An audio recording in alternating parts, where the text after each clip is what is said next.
This is Carcon Carne. I'm James Van Osel. We are outside. It is a beautiful night as we're recording this. We are at Sketchbook Brewing, 4901 Main Street in the bucolic suburb of Skokie, Illinois. I am joined by Greg and Dag of the Slugs, a band that, if you had told me 2 months ago, maybe 3, that they'd be playing again this year, I would have laughed. I would have said, no way. That makes 3 of us, I think, James. Yeah. The Slugs are closing down Pravda Fest. Pravda Fest happening June 24th, June 25th.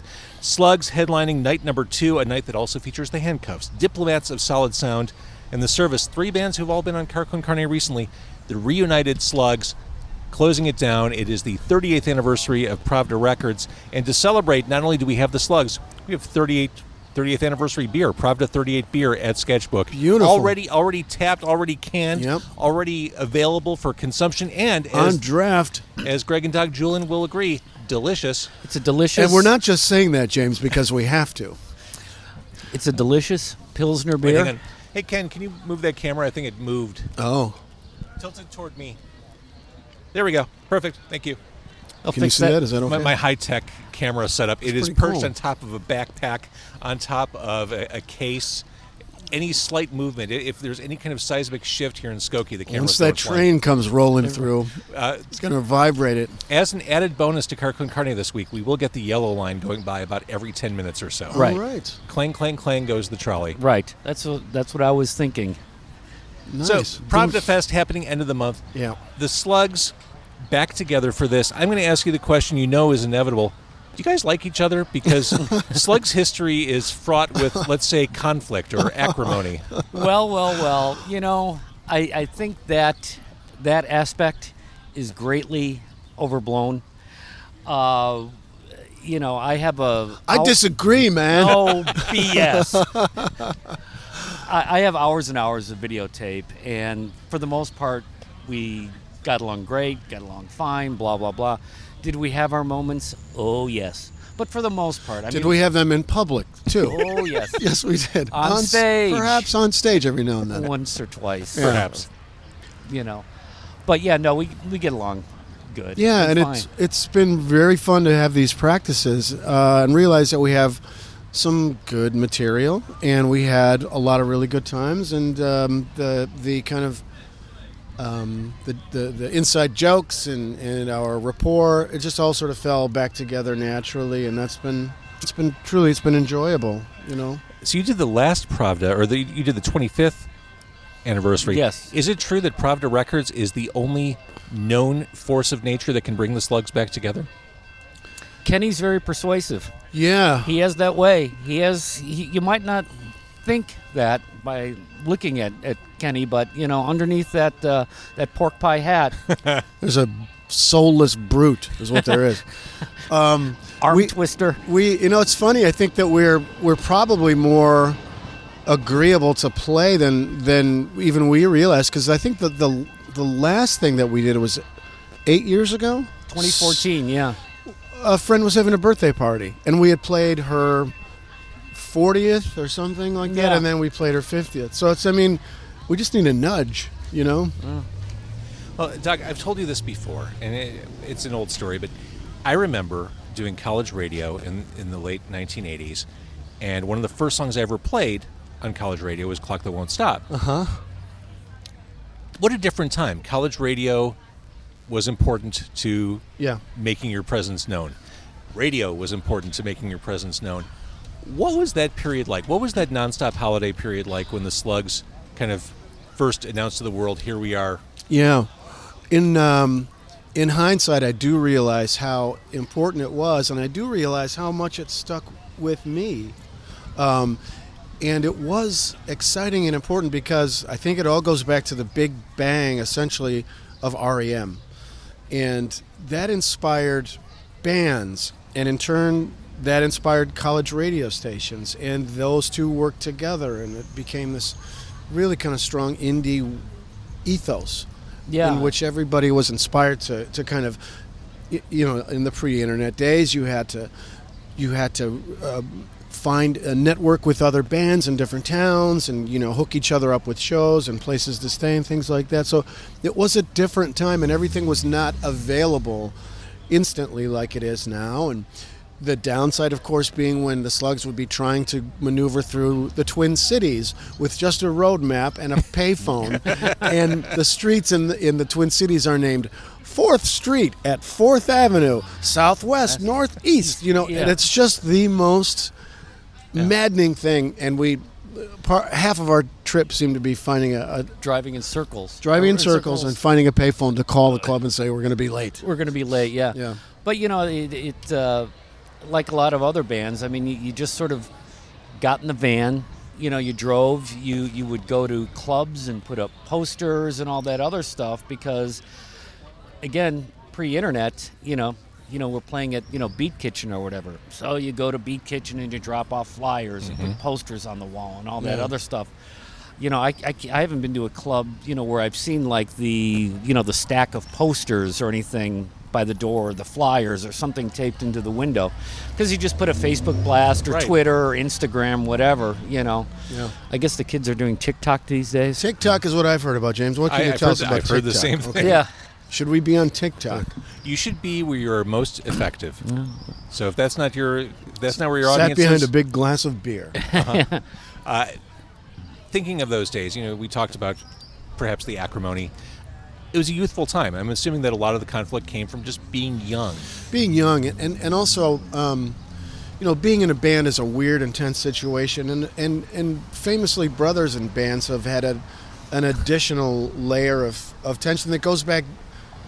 It goes back years, or it's deeper, it's more complicated than just being a band member. So, that stuff gets folded in sometimes. Well, I want to talk about that youthful period because as you talk, Greg, about driving around in the van and, putting the flyers up, it seems like those were magical times, looking at this from the outside. With the benefit of, decades of hindsight, was that kind of a magical period for you guys? Yeah, I guess to a certain extent, you kind of get, you put the rose-colored glasses on a little bit. But, yeah, I mean, it was, dog-eared atlases, trying to, figure out where the hell you're going and all that other stuff. But, yeah, I mean, we spent a lot of time in an unair-conditioned van, driving around and... you start relying on each other and, the in-jokes and, where do we eat, where are we going to sleep and all that other stuff. I'm not sure if I'd be up for it now, but, yeah, I mean, you're 25, 27, like, what the hell else do you know? I mean, it's like, might as well do it, Yeah. It was a gap year that lasted, 20 years or whatever, Yeah. Sure, certainly, I think those kind of things really... have no choice really but to be applied in hindsight. I don't know if you realize all the time, like, oh my gosh, this is the time of my life when you're going through it, or this is the best. There were certainly times when you're like, oh my God, I'm sleeping in a rest stop, it's 30 degrees outside. Yeah. I've had cigarettes for dinner. Yeah. I've got nothing. I'm going home and it's I'm miles from home, and there's stuff that's rough, and you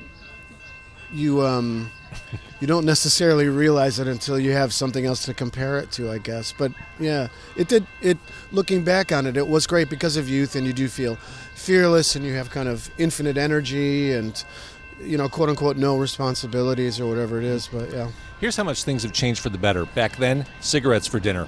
Today, beer for dinner. I think I've come a long way. And don't forget I had some chips earlier, too. So. You did. Pravda 38, available now at Sketchbook and available at the 30th anniversary shows at the end of the month. Let's talk about musically where you guys were at when you came out. You were adjacent sonically to bands like REM, like you mentioned, and replacements. Inspirationally, you pulled from bands that were no longer cool back in the day, right? Like the Who and the Kinks. I mean, completely, yeah. Where your aesthetic came from was what people were trying to run away from back then, right? Yeah, which. Certainly helped us in our career, I think, really. Yeah, exactly. Yeah, no, those were big bands for us, and we were definitely like, and I don't say this in some nerd ownership sense, but we were not cool. We didn't fit in with like punk by any means.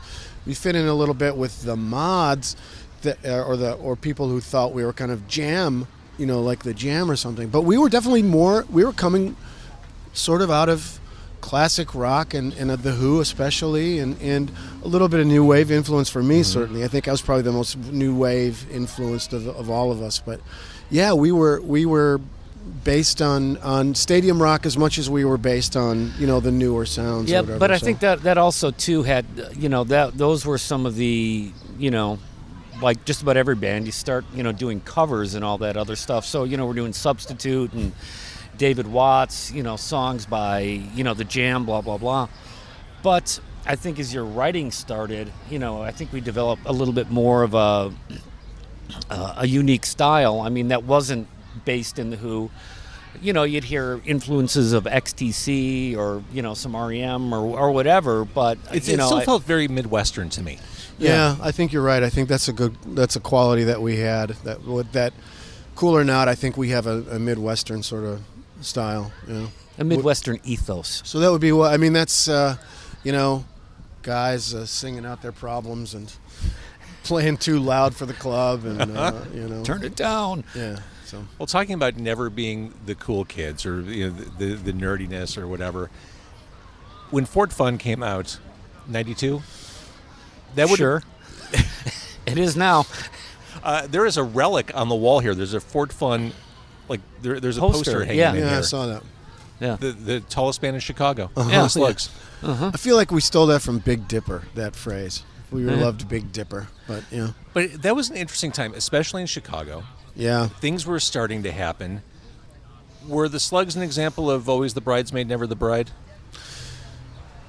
I think to a certain extent, yeah. I mean, there was, I guess, bands around that time, Material Issue, Liz Phair, Smashing Pumpkins, Urge Overkill, Even 11th Dream Day was getting a 11th record Dream deal. Day, Yeah, right, yeah. So I don't know if maybe we kind of slipped through the cracks. Maybe it was the name. I don't know. Yeah, we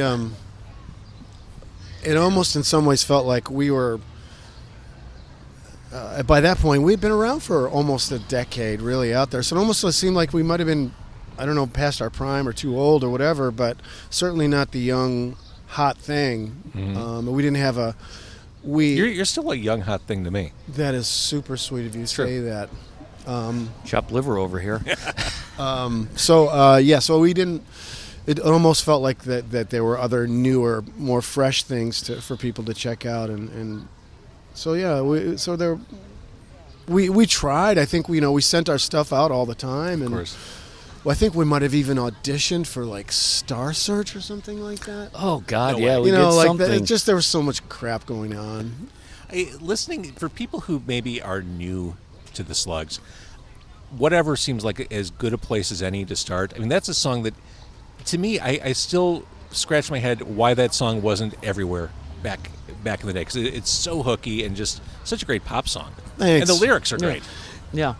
Yeah, I'd change a few things around, but Of course. but yeah, thanks. It felt like it was a good one. That's why we put it first on the record. Just okay, if they're gonna drop the needle or listen to only the first song, you might as well get the thing that sounds like it might be playable on the radio. And it used to get played on XRT, like back when XRT would play something. Well, they'd play us at 5 o'clock in the afternoon. They'd play us as a regular band might get played at a regular time, not buried in some niche or Like 9 o'clock on a Sunday. 9 o'clock Right. on a Sunday. Yeah. Right.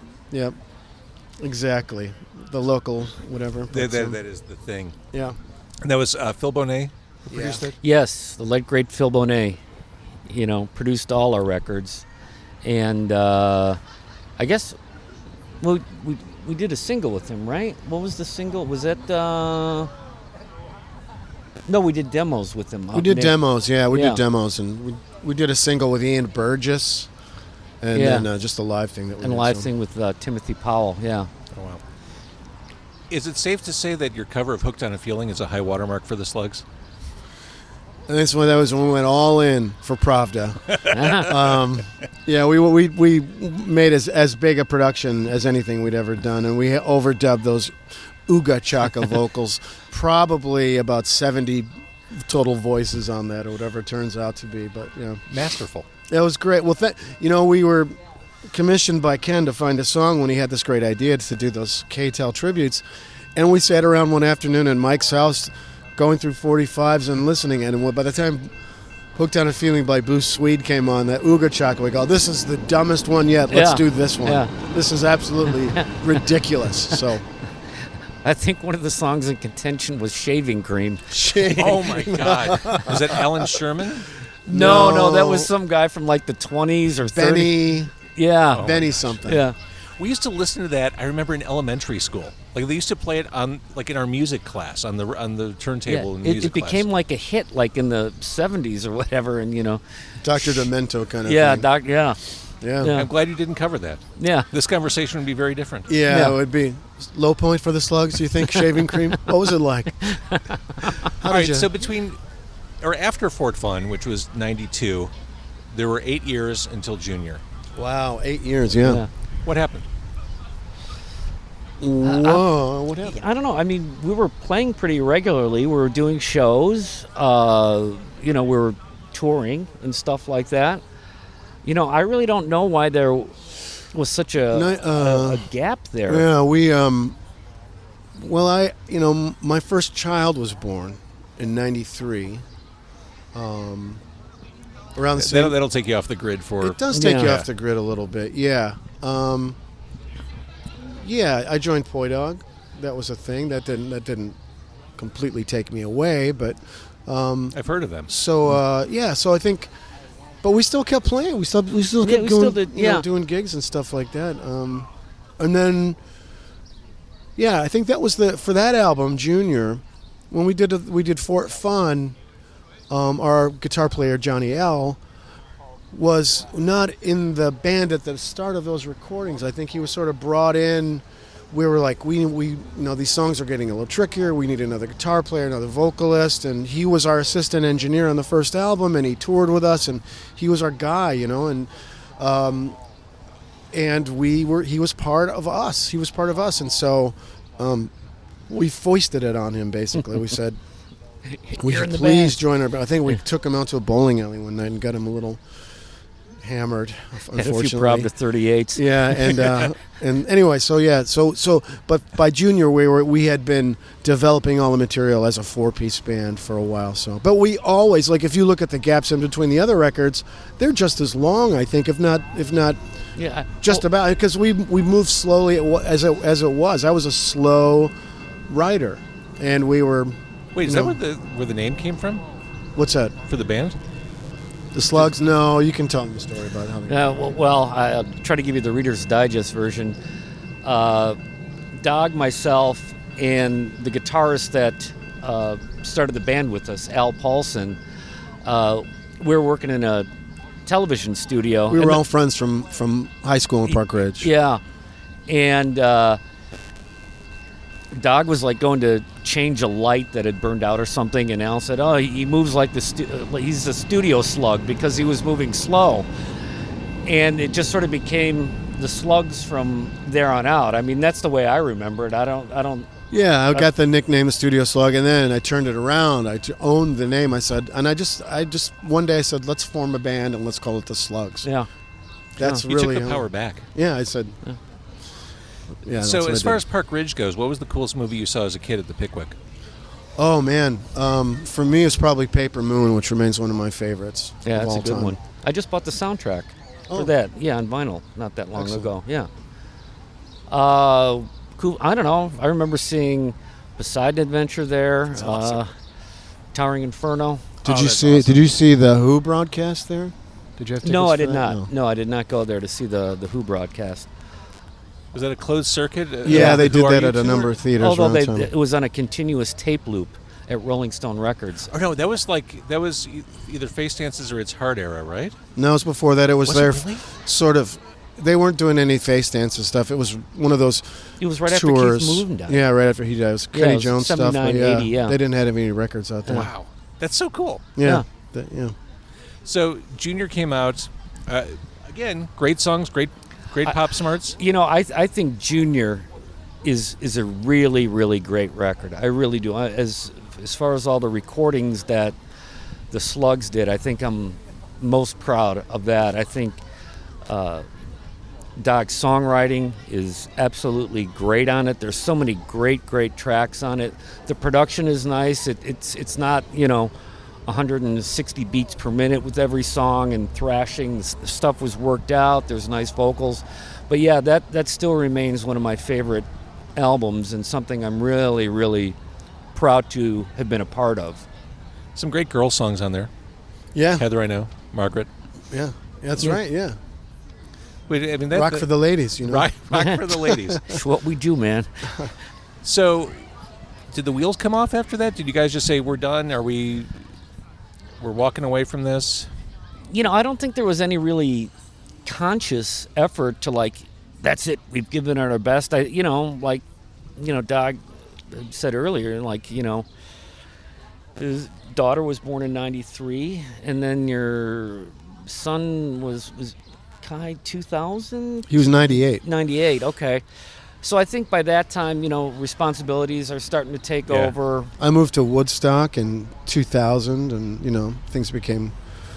So all of a sudden, distance and this and that, you get jobs that are sort of kind of... Greg had a job that really kept him away during sort of classic gig times of weekends and nights and stuff like that. And but it was a really good job for him, and so... Yeah, and we've done sort of the, the spot shows here and there.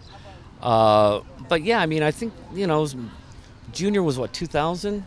I think we were, playing somewhat regularly, maybe till 2004 or whatever, 2005. I don't remember any great thing that sort of said that being the last one or anything like that. Life's just gotten in the way. Yeah. Life got in the way. And I think by that time, Mike was married and, had moved and blah, blah, blah, blah, blah. So, yeah, I mean, it's, just sort of got busy doing other things. Yeah. So as you're practicing or rehearsing for the Pravda Fest at Sketchbook in Skokie, how does it feel to kind of get back together and just get back and strap instruments around your shoulders and do this thing?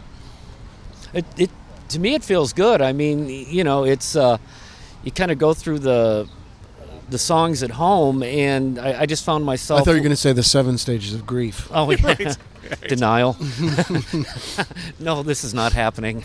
Acceptance. And acceptance will happen on the 25th of June. Yeah. Yes. It's I found myself my fingers are kind of going, and they kind of remember where they're supposed to be going and stuff like that. Sometimes if you don't think, you get reminded. So it's been pretty easy. Dag has said, the spirits have been good. I think what's also kind of helped is where we're rehearsing, because I'm playing in the Websters, and it's sort of a comfortable feeling. I think our rehearsal space for the Slugs, it's not this sort of sterile spot. It's kind of lived in. And it's lived in. It's crammed with gear. It's got beer in the fridge, just like we grew up playing together in the rehearsal studio, or Mike's basement, Mike Halston's basement in Rogers Park in 1983 or whatever it was. Yeah. Well, and here you are in 2022. The Slugs, 1983 to 2022. Right. Too dumb to quit. Yeah. That's impressive. It's good. Awesome. It feels good. It does feel good to go back to your question, to kind of reconnect with the material and feel it, and we're all there. We're working together. It's been very cooperative, and we've been working together on the set list and wanting to put together and also some of the, you get a little bit of perspective as well in terms of, revisiting these songs. You kind of go well, what are we going to do from, Fort Fun? And you're kind of going through then you start playing it and you go, man, this is really a good tune. Wow, these are really good lyrics. And it doesn't have to be the fast bashy stuff. I hate the term, reimagining stuff, but it's like, we've been making stuff a little more age appropriate. Yeah. For the people that come here to sit. And it's funny because we're out there looking at our songs, and just the fact that we're going, do we have hits? Air quotes. Should we play the hits? We don't have hits. What hit? Yeah. So, but we're working on that. Label manager. We want hit records. Kenny Goodman, our label manager, is here, making notes for us. But All right, so an evening of non-hits awaits. Almost hits. How about that? yeah, Almost hits. should have been hits maybe in a couple of cases. Yeah. Yes. All right, so Pravda Fest, Friday, June 24th, it is Boom Hank, Hushdrops, Steve Dawson, and Josh Caterer.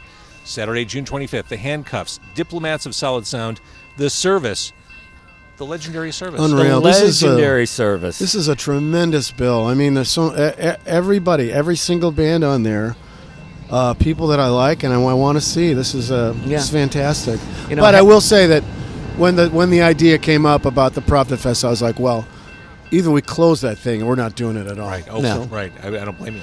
But I'm looking forward to seeing the service. In all honesty, because They were a big inspiration for us. Yeah, we did a lot of shows with the service. Driving out to Gabe's Oasis in Iowa, and I actually did a few shows with the service. That's right, Craig. On the bass. Deputy bass player for those guys Yeah. for a while. Yeah. I love So friends and family are coming in. Yeah, our sister's flying in from Houston to see For this. real? Yeah. I love that. And Oh. our son's flying in from New Orleans. It's great. It's going to be a great night, great weekend. Pravda Fest, the 30th anniversary of Pravda Records, happening at Sketchbook, where we are right now, the lilting sounds of the yellow line right behind us. Beautiful train. The slowest moving train in the entire How CTA many people system. are getting off this train? Sheesh. Here's the thing that drives me crazy about the yellow line. Why doesn't it just go straight downtown? Why does it have to let people off at Howard? Just keep going. Just Don't keep know. going. You're on a roll. Just blow past the Howard station. The rails are already there. rails are Nothing's already stopping there. you. Like, you can literally through walk it. from here to Howard and Sheridan. It'll Yeah. take a little longer, but there's nothing special. It'll be good for you. It'll Yeah. be good, especially in this weather. Yeah. Well, What's going on here? Is there a jogging path or something? A bike Yeah, path? there's a bike path. You can take it all the way up to, I want to say Peterson. I'm just a country bumpkin here in your big city, James. You are in the big city of Skokie. There's Yeah. an animal adoption place over there. Yep. You got everything here in Skokie. Everything. Beautiful. All right. Gregg Juhlin, Dag Juhlin, the Slugs, thank you for doing this. I'll let you keep drinking your Pravda 38 beers, and we'll see you in a couple weeks. Thank you, James. Thanks, James.